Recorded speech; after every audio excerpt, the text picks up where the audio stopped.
In 1965, a U.S. submarine went deep into the Atlantic for a quiet test. No enemy, no storm, just a strange sound coming from below. Then something hit them. Hard. Their gear came back torn, covered in flesh, like something had bitten it. When they looked closer, they saw an eye staring back from the dark. The Navy said it was just sea life, but the crew knew better. Something down there was real and creepy. You want to know what it was? Stay here and listen. So before we continue, please make sure to like and subscribe to support the channel and comment down below where you're watching from. Thanks. Winter, 1965. I was a young sonar tech, 3rd class, riding my first nuke boat out of Groton. USS Graybale, SSN 612, permit class. New and shiny on paper. In the passageways, she felt old already. We left the pier in the dark. Dock lights behind us, Thames River sliding black under the hull. No fanfare. Just lines off, quiet orders, the soft grind of tugs, then the slow push toward open water. Inside, same routine as every other underway. Coffee, cigarettes, sweat under heavy sweaters. Captain was Commander Walter Briggs. Tall, lean, jaw always clenched. He had that post-thresher weight on his shoulders, even when he did not talk about it. Nobody did. We did not have to. The plaque was right there near control, polished every time we went to sea. In brass, simple words. USS Thresher. Lost, names under it. I knew 2 of those names from the schoolhouse. Guys I had seen in town. Now they were just letters on metal. The executive officer was Lieutenant Commander Jack Hayes, Academy man. Quiet. Methodical. The kind of XO that checked your call card himself and asked questions you did not expect. There was a tired look around his eyes when he passed that plaque. Saw it more than once. Chief Louis Ortega ran sonar. Old school. Tough. Grew up on diesel boats before the nukes took over. He had this way of leaning on the console, not even wearing the headset, and still knowing what the ocean was doing. He joked in the mess, but down in the shack he was stone. Some of the guys said he prayed under his breath when we went deep. We had a civilian riding with us. Dr. Evelyn Hart from Woods Hole. Slim, glasses, hair pinned back tight. Not the Navy. Not used to the smell of recycled air and sweat and old oil. She carried no books, not a sidearm. She cared about one thing, sound. Her baby was the new prototype sonar array we carried in the bow dome. Extra elements, wider band. The brass wanted to prove we could hear farther, cleaner, deeper than anybody else. Official mission was simple in brief. Deep dive systems evaluation. Acoustic trials near the Mid-Atlantic Ridge, north of the Azores, run profiles. Record data, prove the new safety systems after Thresher. Test depth, 1,300 feet. Orders not to go past that. That was the story on paper. The real job wrote in a single line in the secure message we got before casting off. SOSUS had been hearing low-frequency garbage out in the deep Atlantic. Not whales, not weather, something else. They wanted Grayvale to nose around the ridge and listen up close. We were not hunting Soviets. Not that time. We were hunting noise. Life on board settled fast. You fall into the rhythm or the boat spits you out. Watch, eat, rack, repeat. Steel everywhere. Paint flaking where boots and hands always hit. The air never smelled right. Too dry, too used. I stood sonar watches under Ortega. The shack was cramped. Gear stacked floor to overhead. Scope glow painting everybody green. Reels spinning. Paper logs filling with pen scratches and grease marks. The hum of the machinery never really stopped. It just shifted tone with speed and depth. Hart sat up in a tiny corner with her instruments tied into our gear. She listened more than she talked. When she did talk, it was clear she did not like being told need to know. She wanted raw data, not redacted summaries. The reactor boys stayed aft, buried in steel and steam. I got to know one of them, Lieutenant Stevens, the reactor officer. Thin, nervous laugh. Always smelled of coolant and coffee. The doc, Lieutenant Kramer, moved between berthing and sickbay, wrestling with seasick sailors and busted knuckles. Radio was handled by Ensign Miller, young butterbar who still looked surprised anyone listened to him. We made the transit across the shelf, then out into deep water. Seas were rough on the surface, did not matter much to us once we were down. The boat settled into the deep, and everything got quieter, heavier. Routine drills. Fire, flooding, reactor scram. We filled out the checklists, ran the tests, made the standard jokes. Dark humor kept the edge off.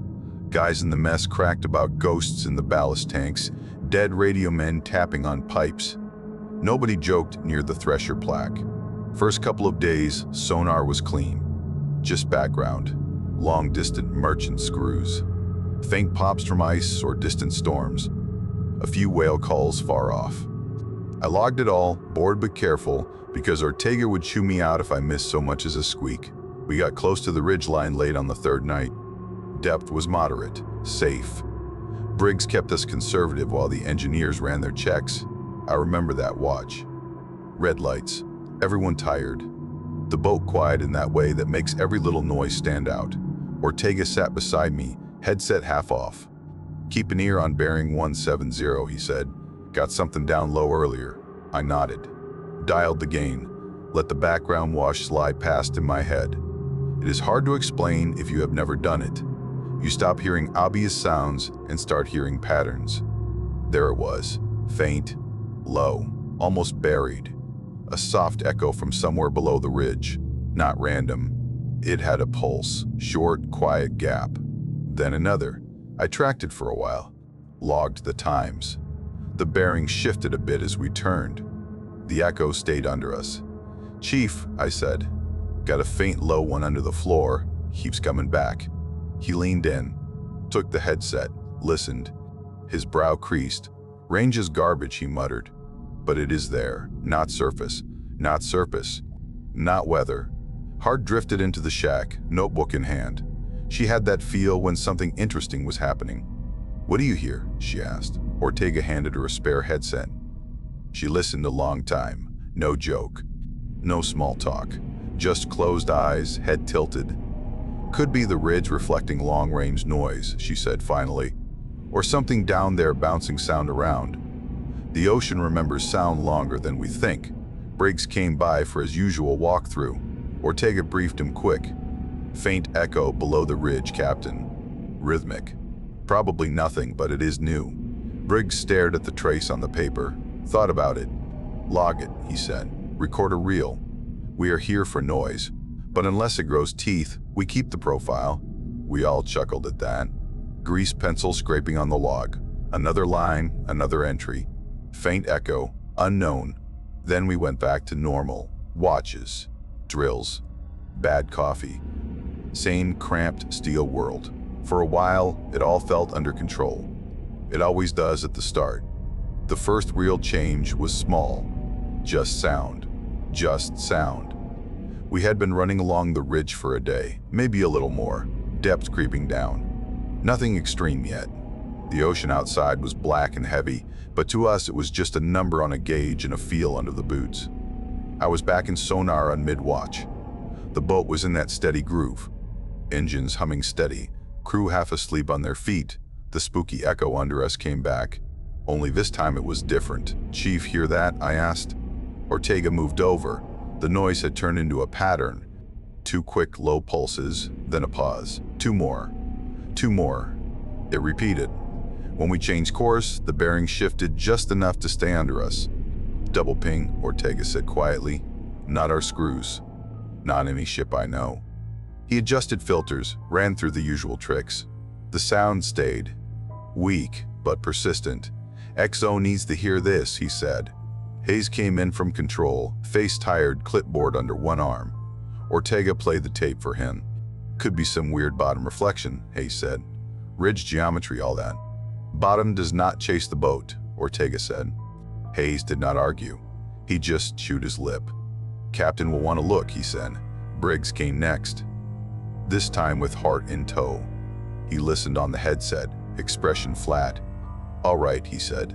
"We will do 1 active pulse. Standard anti-sub test. Nothing crazy. I want to see what the ridge looks like up close." Hart did not love the idea. You could see it in her eyes. But she did not outrank him. She just reminded him of the power level limits and the frequency spread. Control went quiet. We rigged for the active test. No music, no idle chatter, just the sound of men moving at their stations. Ortega set up the array. Hart leaned over his shoulder. I watched the scope, heart rate up. Even a simple ping always felt serious. You were lighting yourself up in a dark ocean.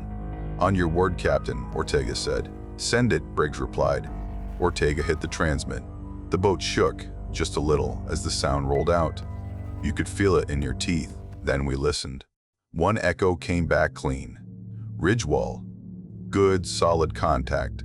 The scope traced a sharp line. All textbook. Then, late, almost off the timing scale, 2 deep pulses slid in from below. Slow, heavy. They did not match the ridge. They did not match our ping pattern either. Ortega stared. Hart's hand tightened on the console. "What the hell is that?" Hayes asked. "Return from deeper," Hart said. "Something with a big cavity. Rock does not do that." "This looks like a large biological cavity, not rock. Some kind of air or tissue pocket." "Whale?" Hayes asked. She shook her head. "Wrong frequency. And wrong depth. We are too deep for most of them. Nobody liked that." Word leaked out fast, even though we all pretended it did not. Sonar is never as sealed as the officers think. In the mess, guys started calling it the Echo with a heartbeat. They said it followed us. Briggs did not change the mission. He did tighten the watch. Hayes shortened rotation gaps, made sure nobody was getting sloppy. On the surface, it all stayed professional. Under it, you could feel tension in the way guys moved past each other in the narrow passageways. We kept going along the ridge. The chart showed a canyon trench ahead, deep and narrow. When we passed over that spot, the whole hull started to creak. Slow, drawn-out pops in the steel. Not unusual by itself. Boats talk when they go deep. Still, this had a heavy edge. Each creak felt closer, more personal. Hart spent long hours at the charts and the hydrophone data. She set up frequency comparisons, showed Ortega some printouts. "See this?" she said. "The return has peaks that match cartilage structures. It might be big tissue, not rock." I watched her point at the lines. It was mostly over my head, but I understood enough. "Cartilage?" Ortega asked. "Some sharks carry large cavities in their heads and snouts," she said. "Helps them sense electric fields. Deep ones are especially tuned. Goblin sharks. That sort. But what we are seeing is scaled up." She did not say what that meant. She did not have to. Later, during quiet hours, the weird started small. I was in control, standing off to the side, waiting to relieve sonar again. The lighting flickered across the panels. Just a quick dim, then back. "Power spike?" Briggs asked. Stevens came on the line from the engine room. "We saw a minor load variance on the reactor, Captain. Already steady again. No fault showing." "Make a note," Briggs said. "Keep an eye on it." The hum of the system shifted for a few seconds, a barely there change in pitch. Then it settled. The engineers checked panels, meters, valves, found nothing wrong, logged it as a transient fluctuation. I went back to sonar, put on the headset. For a while, everything sounded normal. Just the usual shipboard noise and the breathing ocean beyond. Then I caught it. A faint series of clicks, soft, fast, tiny spikes in the noise floor. They lined up with the rhythm of our coolant pumps. Same tempo. "Chief, hearing clicks on the pump frequency," I said. He frowned, took the headset, listened. His jaw flexed. He reached over and killed one of the processing channels. The clicks kept going for a few seconds after the machine was off. Same rhythm, same faint edge.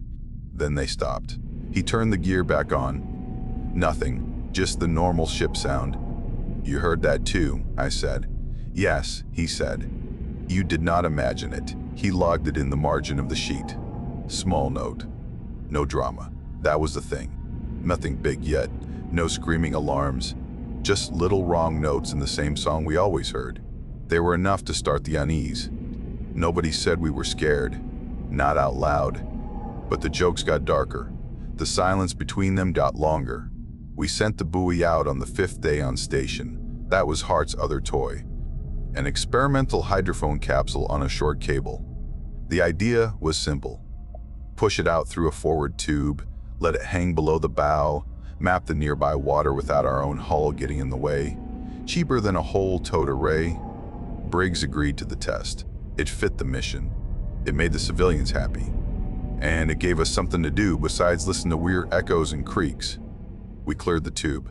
I watched the indicator lights as the capsule slid out into the black. In sonar, Ortega and Hart set up a dedicated station. The buoy fed raw sound back through the cable. Different angle on the same ocean. Clean so far, Ortega said. Nice and quiet. The ridge return was solid, no surprise there. A few small scatterers, probably small fish or loose rock. No big contacts. I relaxed a bit. If something huge was nearby, the buoy should have seen it. That was the idea anyway. Then the boat shuddered. Not a normal depth creak, not a turn. A sharp, violent jerk that ran through the hull. Consoles rattled. A coffee cup launched off a rack and shattered on the deck. Alarms flickered, not full on. Just a few panels blipped. Report, Briggs snapped from control. Felt a hit, Hayes called. Forward section. Check your boards. In sonar, the sound jumped on the trace. A sudden burst of noise close aboard. Then the buoy signal spiked and went scratchy. Cable just snapped tight, Ortega said, reading high tension. Reactor steady, Stevens reported from aft. No change in core output. Control wrote it out.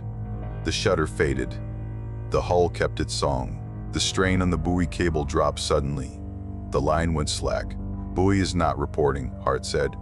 We lost power to it. Reel it in, Briggs ordered. I want to see what happened. They cranked the cable in. It took a while. No one said much. When the capsule finally came up into the forward compartment, I went with Ortega and Hart to take a look. The torpedo gang made space on a bench. The casing was dented, not crushed flat. Just mashed in curved, uneven arcs. Metal torn. Edges jagged. Something had grabbed it. Hard. Hart ran her gloved fingers along the gouges.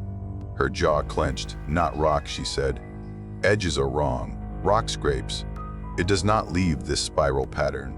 Inside some of the torn metal, we saw pale, gelatinous tissue smeared along the steel, slippery, shiny under the compartment light. Little fragments of firmer material clung to it, milky and flexible. The smell was faint, but wrong.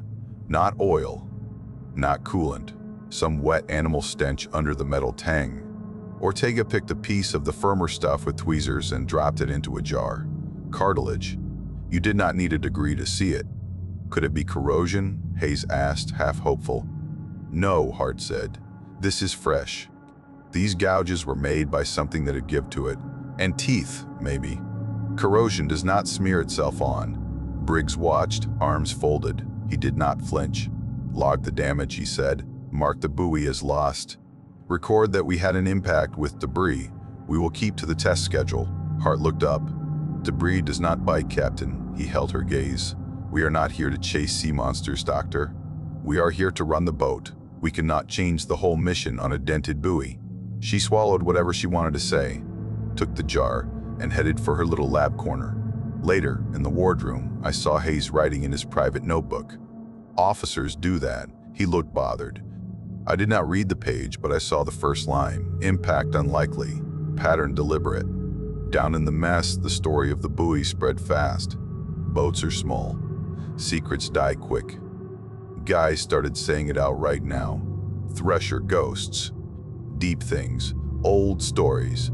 Some of them had fathers who swore they had seen strange lights or shapes at sea. Now the tales came back out. Something is chewing our gear, one machinist mate said. Next it will knock on the hull asking to come in. Chief Ortega shut it down when he heard it. Knock it off. We keep it professional. You want to scare yourself? Do it after you watch, not before. Even so, I noticed he double-checked every bearing that watch. Gains a little higher. Filters a little sharper. He drilled us harder on contact reports. There was no slack left in the shack. Hart spent hours under the lab light with that cartilage fragment. I passed by once and saw it. Translucent. Slightly pink. Flexible under her tools, but not weak. She took thin slices, put them under a scope, jotted notes in a tight hand. When she thought nobody was close, I heard her mutter, "It is still alive when it moves." I do not think she meant the piece in the jar. I think she meant whatever it had come from. The briefing in the wardroom was short and tense. Hart had her data printed in rough graphs. Ortega backed her up. Briggs and Hayes sat across from them, mugs of black coffee on the table, the boat humming around us. "This is shark cartilage," Hart said. "Structure matches elasmo branch patterns, but the mineral density is off the charts. This is more reinforced, hardened, adapted to handle massive pressure swings. So some big shark bit our buoy," Hayes said. "We knew there were deep sharks out here." She shook her head. "Not like this. This cartilage is thicker than what we see in known goblin sharks, but the arrangement is similar.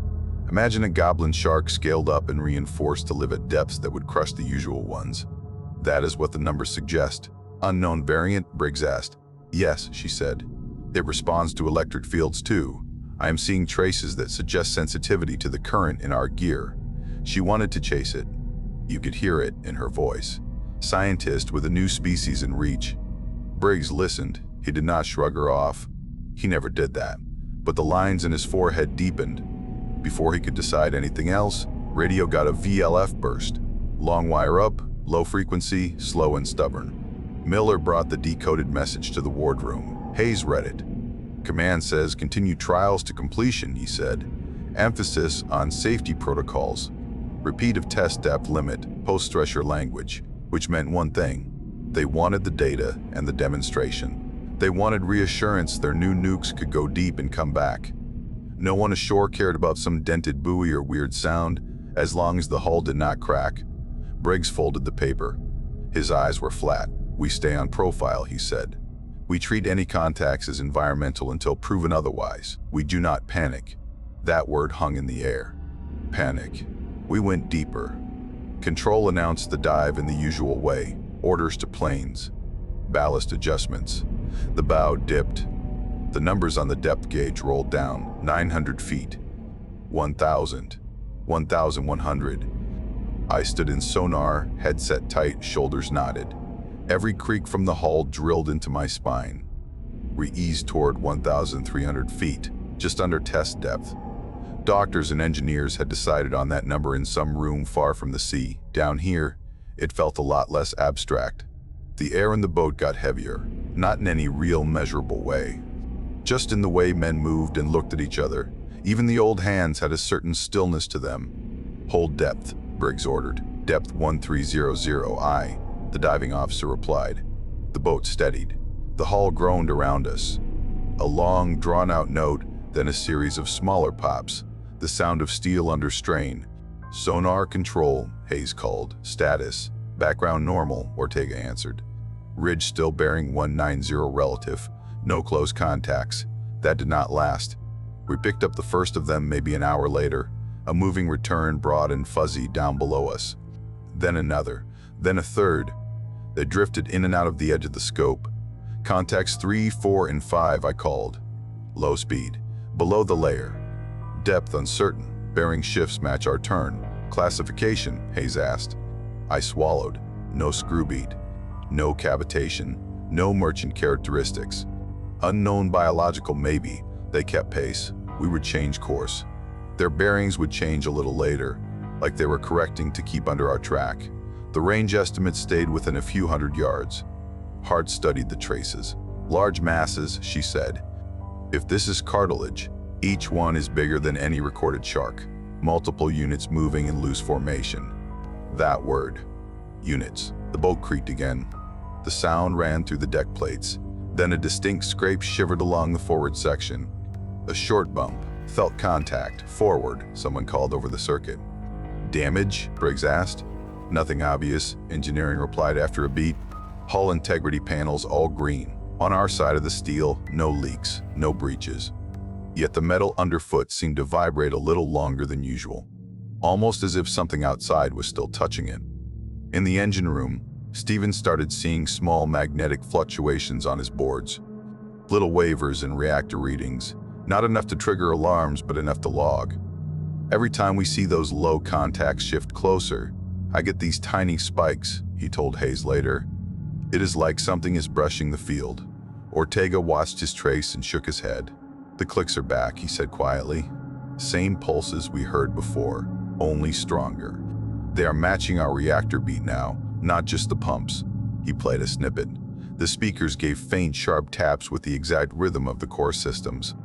It felt wrong in a way I could not fully put into words. Hearing your own heart repeated from outside your body. Crew sleep went to hell. You cannot run from your rack on a sub, but you can toss and turn in it. I heard guys muttering in their bunks. Some prayed. Some stared at the overhead. The usual off-watch card games died out. Jokes sounded forced. One fire control tech refused to go forward for a maintenance check. Said the bow felt off. Hayes caught him, pulled him aside, spoke quiet but hard. The tech went, shaking. Came back pale but alive. Nobody wanted to be in the forward ballast spaces alone by then. Later, Briggs ordered a silent running test. Standard. Kill as much noise as you can. Slow the boat. Listen for anything that does not belong. We dropped speed. Shut down non-essential gear. The boat got darker, quieter. Even voices dropped. In that hush, the hull started to carry sound from outside more clearly. The knocks came in sets, not the random tink of hot pipes cooling. Not loose gear. These were spaced. 1, 2, 3. Pause. 1, 2, 3. I watched the sonar recorder trace them as faint spikes. They came from different bearings, wrapping around us. Hayes stood behind us, hands clasped behind his back. His voice was softer than I'd ever heard it. They know we are here, he said. We wanted eyes on the hull. Best we could do was a little film camera on a short cable. It was something the yard had rigged for inspection. Crude, but it worked. Briggs approved the check. We were not leaving our steel to chance. Not after those knocks and scrapes. We rigged the capsule in the forward compartment. Lights, simple lens, short spool of film inside. Hard helped fuss with the settings. She wanted maximum contrast.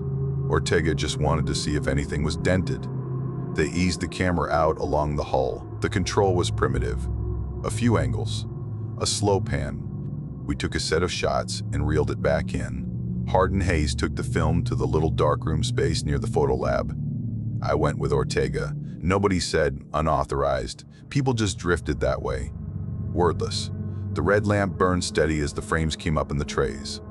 Most of them showed what you would expect. Curved steel. Patches of light on the hull. Bit of marine snow drifting past. Then, one frame slid into view and the room went dead quiet. The bow dome filled most of the image. The camera had caught something inches from the surface. You could see a long, narrow snout. Flesh pale, almost gray. Skin smooth and loose. At the end of the snout, teeth jutted out at odd angles from soft, gummy tissue. Not neat rows. Jagged. Behind that was a mouth, half open. A hint of more teeth in there, layered and messy. Above it, a lidless eye watched the hull. Black center, pale ring. No sign of fear or surprise. Just that hard, dead stare deep animals get. Every hair on my arm stood up.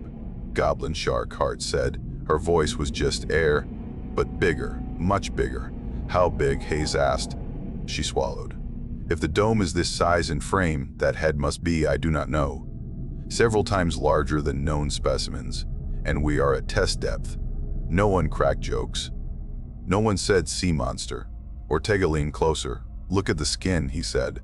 You see that roughness on the snout and along the jaw? That is where it scraped us. The tooth edges near the dome looked chipped. Little bright marks showed along the steel where it had dragged them. Maybe it was just curious, Hayes said, but he did not sound sure. We did not get time to argue. The boat took a hit. No warning, no slow build.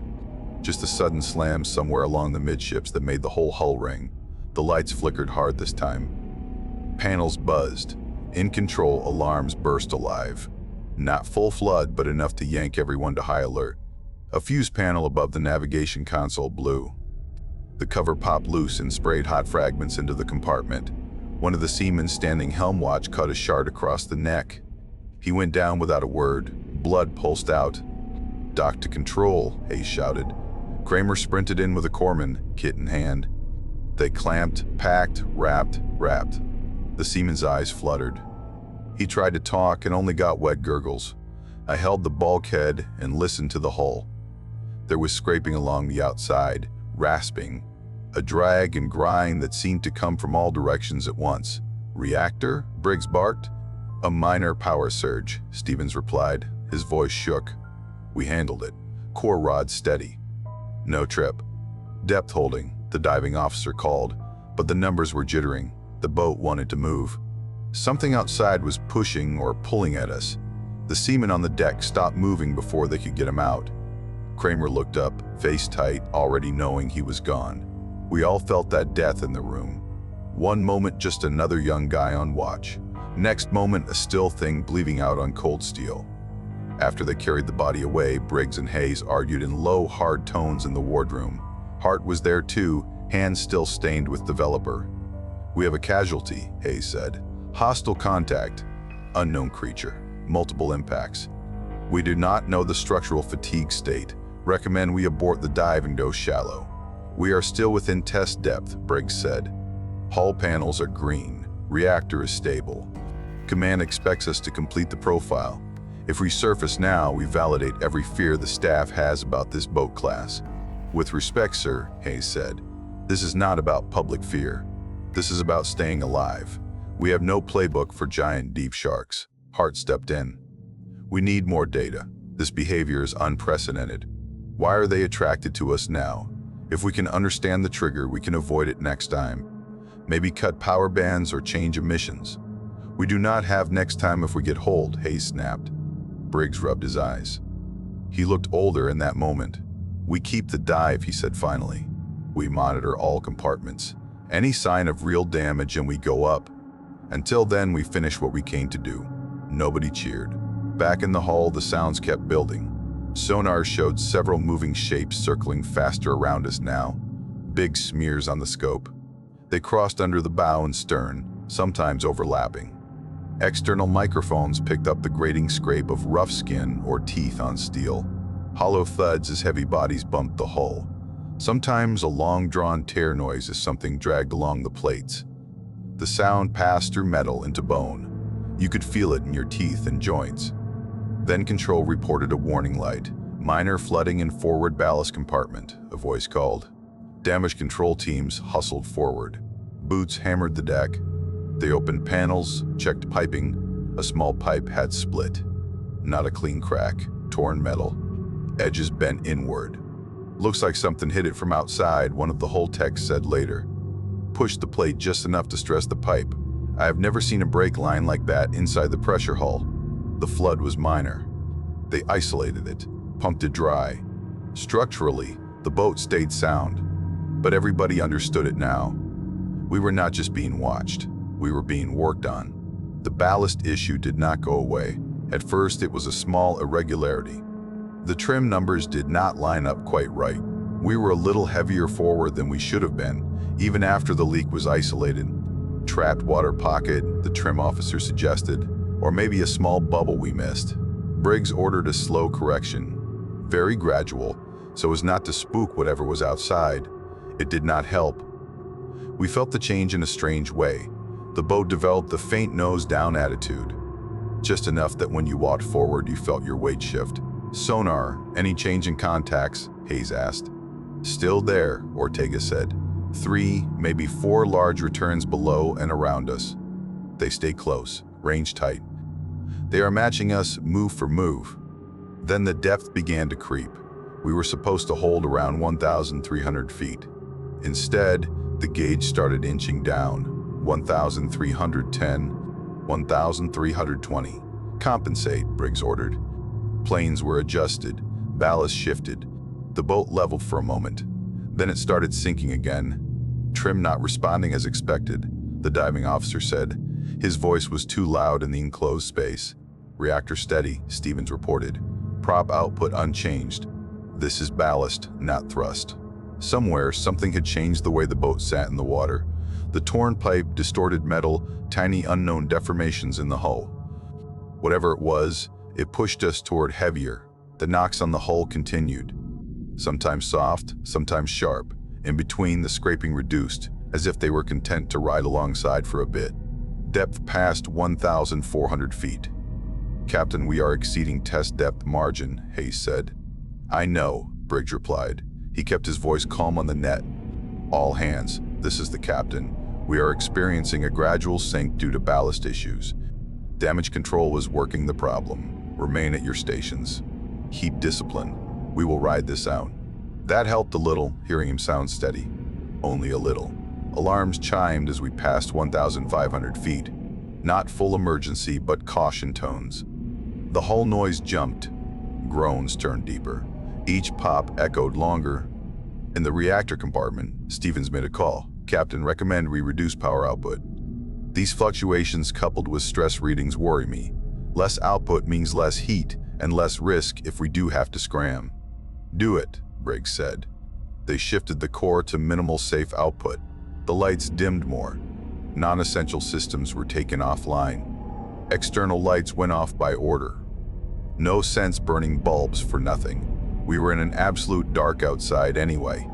Inside, we went to mostly red lighting. Easy on the eyes, hard on the nerves. The boat took on a kind of underworld glow. Shadows got longer. Faces looked gaunt. Sonar got harder. With power cuts, some processing loosened. We saw less, not more.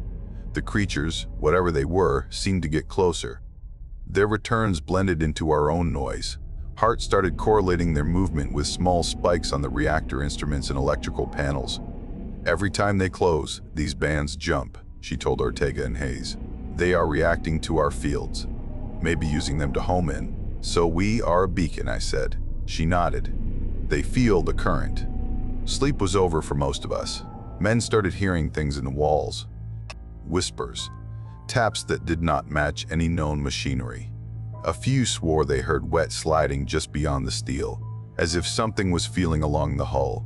2 sailors almost came to blows in the mess over some stupid comment about odds of survival.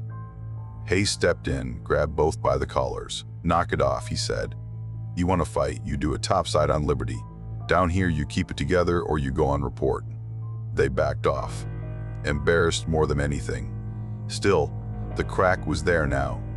The boat's nerves were fraying. Briggs walked the length of the boat more often. He checked in on every space, spoke to chiefs, asked for status. He never once said he was worried. But his face had gone hard, skin pulled tight over bone. The depth gauge rolled past 1,600 feet. Metal screamed, not a figure of speech. The hull let out a high, long squeal as stress found some new pathway. Equipment rattled. A toolbox fell in the engine room and clanged. It sounded like a weapon going off. "Levels still within hull design," one of the engineers told Hayes in a strained voice. "We ran simulations past this in the yard. Steel can take it, for a while. Past a point, numbers mean less. You feel it more than read it." The boat vibrated in a new way. Not from machinery, from pressure, from pressure. The ocean was squeezing us in its fist. We hit bottom before anyone could stop it. Not the flat seafloor, a slope. The descent ended in a heavy, bone-deep thump. The bow hit first, then the rest settled. The whole boat shuddered. Men were thrown against bulkheads. Tools and cups flew. Someone in aft twisted a wrist trying to brace on a pipe. The depth meter hovered around 1,700 feet. Pass safe, pass planned. Then it steadied. Dust in the lines made some sensors fuzz out. For a few seconds, it felt like the world had gone blank. Then life support readouts came back. Air was still flowing. Power was low but present. Hull integrity panels stayed mostly green, but with more orange edges than anyone liked. "Status," Briggs said. "Seated on the slope, sir," the navigator answered. "Angle nose down a few degrees. Not sliding. Yet." "Reactor at minimal output," Stevens reported. "We can stay like this for a while, but not forever. Any big spike or shock could cause trouble." "Sonar?" "External noise decreased," Ortega said. "The creatures backed off a bit during the impact. I still hear them out there. Moving slow, staying close." Briggs made the call.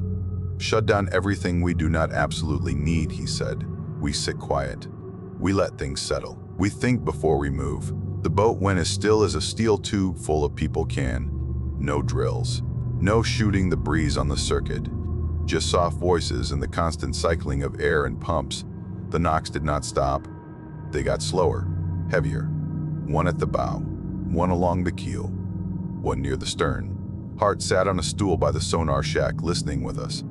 "They are curious," she said at one point, barely above a whisper, "or they are waiting for something." Nobody asked her what that something was. There is only so long you can squat on the side of an underwater hill at 1,700 feet with unknown predators sniffing at your hull. We all knew it. Reactor time, food, air, you cannot sit forever. Briggs and Hayes gathered the senior people in the wardroom. I was there because Ortega insisted sonar needed a direct voice. Hart came on her own. We cannot stay on the slope, Briggs said. The longer we sit, the more stress builds in the hull. The more we risk plumbing failures we cannot fix down here. We have to get off and go up. How? Hayes asked, though he already knew. Ballast blow and full thrust, Briggs said. We kick off the slope, get up into water where the hull load is lighter, and make for safer depth. We do it once, we do it right.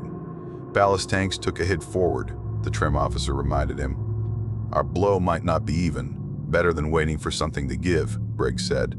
Stevens added his own warning. If we ask for a big spike from the reactor, I need to be sure we are not going to trip something. Rerouting coolant manually will be needed if the lines do not cooperate. It will be rough. Hart tapped her pen against the table. If we kick our fields and noise that hard, they will respond. The creatures. They will see us flare bright on whatever sense they use. So they are already around us, Hayes said. Better we move while we still can. In the end, there were no other options. No diver suit. No rescue sub. Not at that depth in that year. It was us and the steel and whatever luck we had left. The plan was simple on paper. Use compressed air to blow as much water from the ballast tanks as possible. At the same time, throttle up the reactor to push the screw hard. Hope the angle was enough to slide us off the slope and into free water. Once moving up, keep the climb steady but strong. We rigged the boat. Control went darker still. Only critical instruments were lit. Red light-soaked faces and panels. Men whispered instead of spoke. You could smell fear in the air. Sweat, metal, stale coffee. Stations, Hayes called. All hands ready for emergency ascent attempt. In sonar, Ortega checked every bearing. I sat beside him, headset digging into my skull. They are close, he muttered. Profiles all around. They are hugging the hull. We will not see them clearly until we move. Hart took a spare headset. She wanted to hear it. Briggs stood in control, hands on the periscope stand. He looked like a man at a gallows who had chosen to climb the steps himself. On my mark, he said over the circuit. Stand by to blow main ballast. Reactor, prepare to increase output on command. Stevens' voice came back. Reactor ready. The countdown began. 10 heartbeats. 9, 8. Nobody spoke. No one moved except the men on valves and switches. 3, Briggs said. 2, 1, blow. Valves opened. Compressed air roared through the boat. You could feel the tanks beneath your feet groaning as water was forced out. At the same instant, the reactor output climbed. The screw bit into the deep water and the hull shivered as thrust kicked in. For a moment, nothing happened. We stayed pinned. The slope held us. Then there was a grinding under the keel. Metal against rock. The bow lifted a hair. The stern followed. Slowly, painfully, the boat slid free and started to rise. That is when they hit us. Sonar lit up. Large forms peeled off the bottom and surged upward. Returns smeared across the screen. Hart sucked in air through her teeth. They are charging, she said. The first impact hit the bow sonar dome, the same dome we had seen in the photo with that lidless eye. The whole forward section rang. Consoles danced on their mounts. Men yelled. A second hit came amidships. A long scrape as something huge dragged along the steel, teeth, or rough skin cutting shallow grooves. The sound was beyond anything we had heard so far. Grinding, tearing, hungry. Another body slammed the stern planes. The controls jerked. The diving officer fought the wheel. Plane sluggish, he shouted. Something is fouling them. Inside the hull, fittings rattled loose. Gauges popped from their mounts. A light fixture tore from the overhead and swung wild until someone tied it off. Reactor fluxing, Stevens called. Coolant pressure dropping. That one sentence froze everyone more than the knocks. Coolant was life for a reactor. Lose it and you melt down or trip hard. Hayes did not wait. He bolted aft with Stevens' assistant, pushing past men in the passageway. I saw him later, but I heard about it right after. He went into the heart of the mess to a manual valve stack in a cramped, hot space. One of the lines had flexed from the hull stress. Automatic routing had glitched. He climbed up on the pipes, grabbed a stubborn wheel with both hands, and cranked. Heat blasted his face. The metal tore skin from his palms. For a second, the pressure continued to fall. Then it clawed its way back up as his reroute caught. Coolant flow stabilized, Stevens called, breaths harsh. Reactor holding. Back in control, Briggs watched the depth numbers. We were rising, but not fast enough. The assaults were costing us momentum. Additional bows blow, he ordered. Give it all we have without blowing our tanks apart. More air roared. Some tanks responded sluggishly. The earlier damage had done its work. Still, the boat's nose came up more. The deck under our boots tilted. In sonar, I watched the returns. Some of the big shapes fell away, dropping back toward the slope. Two stayed with us, one under the bow, one off the port side. Knocks turned into full-body hits. You could feel each one in your teeth. Hart stared at her scope. They do not like the change in pressure, she said. We are dragging them up fast. It is hurting them. They are trying to stop us. We went past 1,600 feet, then 1,500. The whole noise changed tone, still strained, but different. More hopeful, if steel can be hopeful. One of the creatures fell away. Its return flickered, slowed, then drifted downward. Maybe dead, maybe just done. The last one stayed with us until around 1,000 feet. They kept ramming the bow over and over. Each impact felt weaker, more off. By the time we passed 500 feet, its return faded. It slid away into the dark. Light from above began to seep into the water. Not much. Just a change on the instruments. Our external cameras picked up a faint gray sheen when Briggs eased a single small light on. The boat kept climbing. Somewhere around 200 feet, we cut the blow and steadied the ascent. The hull was stressed enough. We did not want to breach out of control. At 50 feet, we slowed.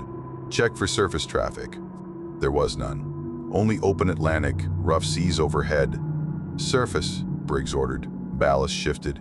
We broke the skin of the ocean with a heavy roll and spray. The whole boat seemed to sigh. Just before we went fully to surface depth, something heavy brushed along the keel. One last contact. Slow, almost lazy. It did not hit hard.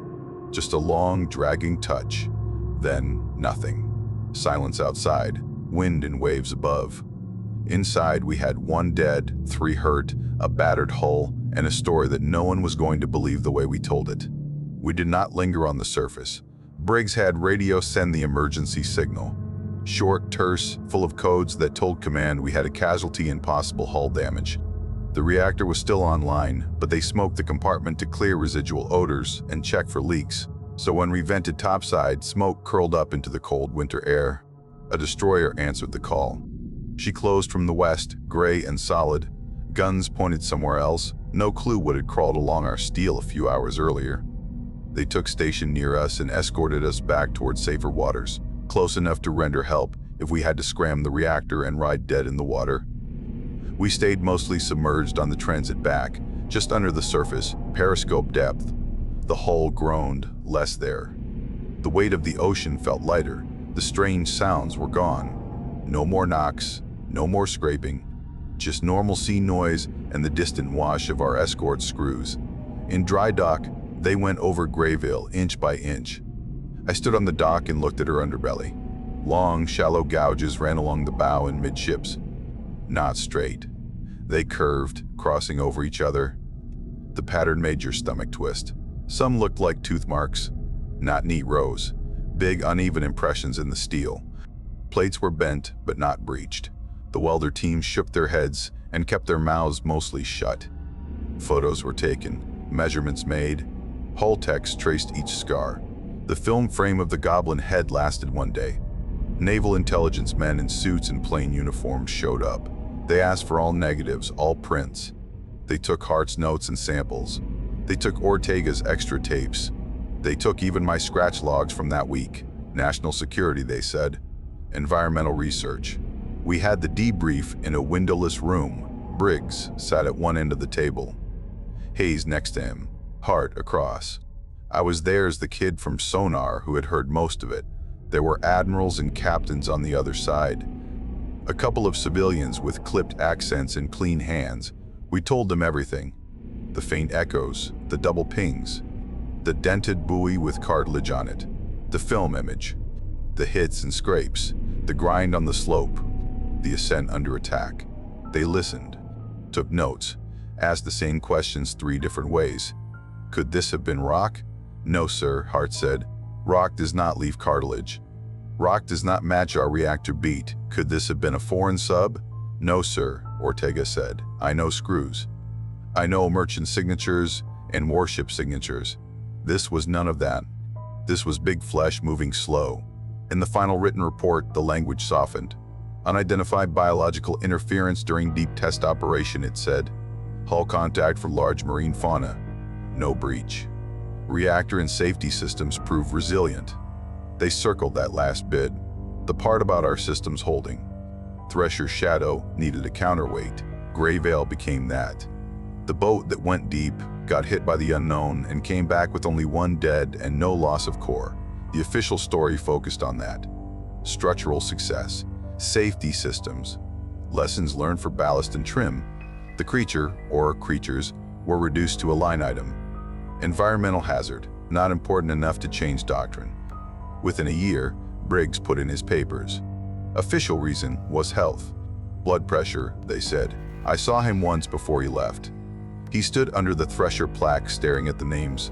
We almost joined them, he said to no one in particular. Then he walked away. Hayes stayed in. Went on to other boats. I heard from a guy who rode with him later that he woke up some nights in his rack, fists clenched, listening for knocks that were not there. He would get up and walk the passageways until he calmed down. Hart tried to write up her findings. A paper on electromagnetic attraction in deep predators.